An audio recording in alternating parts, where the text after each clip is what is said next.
The first what question by Eric was in relation interference. I think we will cross that bridge the role when we reach there. At the moment, let's leave the IPOA to do its part, issue to do with but the, also murder of the Mr. Albert.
uh, any reported incident can be tamper-proof.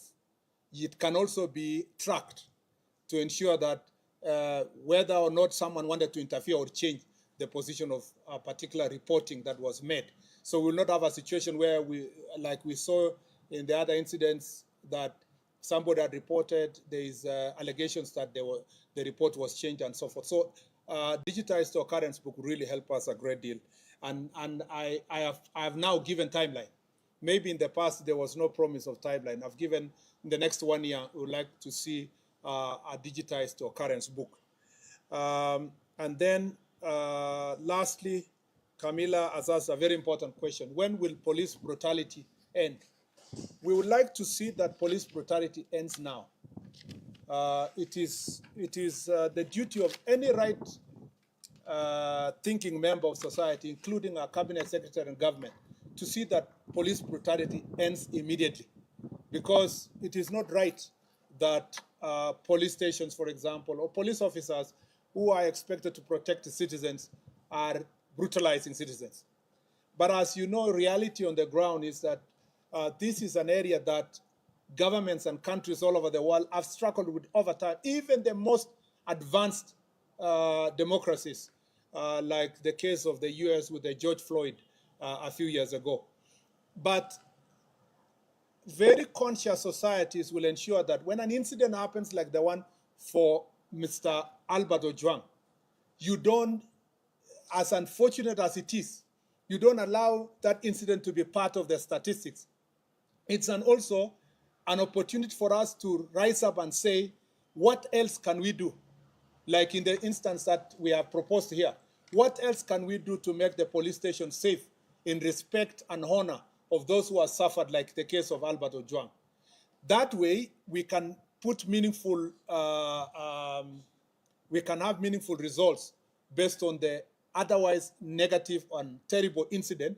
We can be able to turn around and say, so that doesn't happen to any other citizen, this is an opportunity again to up our game in terms of reform.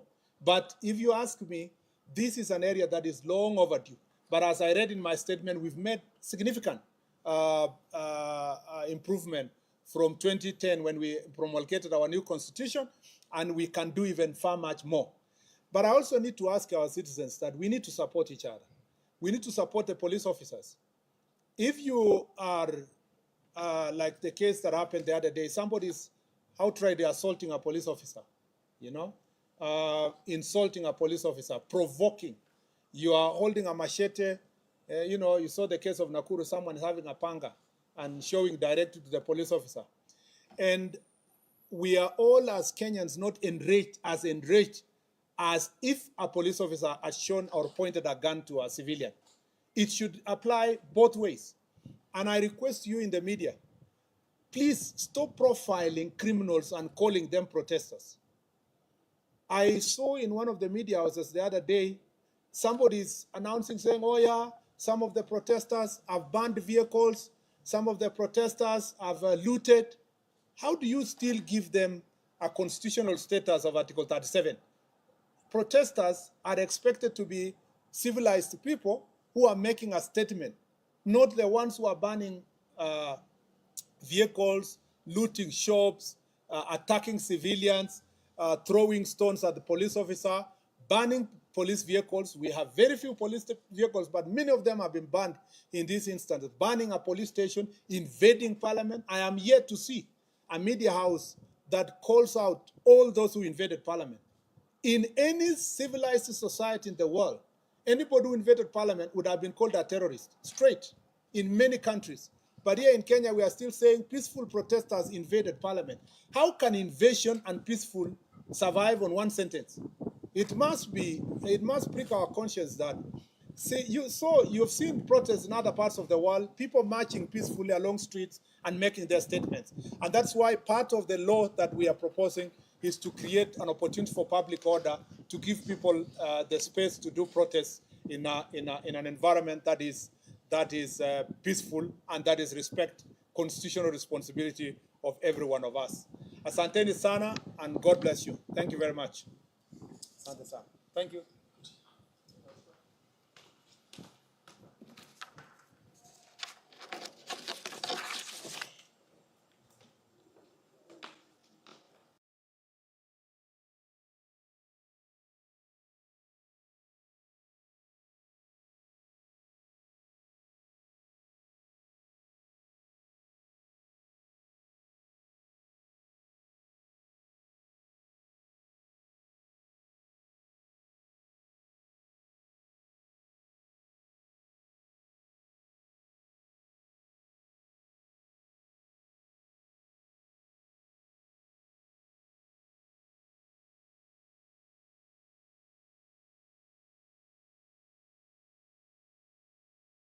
The harrowing death of Albert Ojwang at the hands of law enforcement agents continues to grip the nation. His father, Meshach Opio Ojwang, wakes up each day and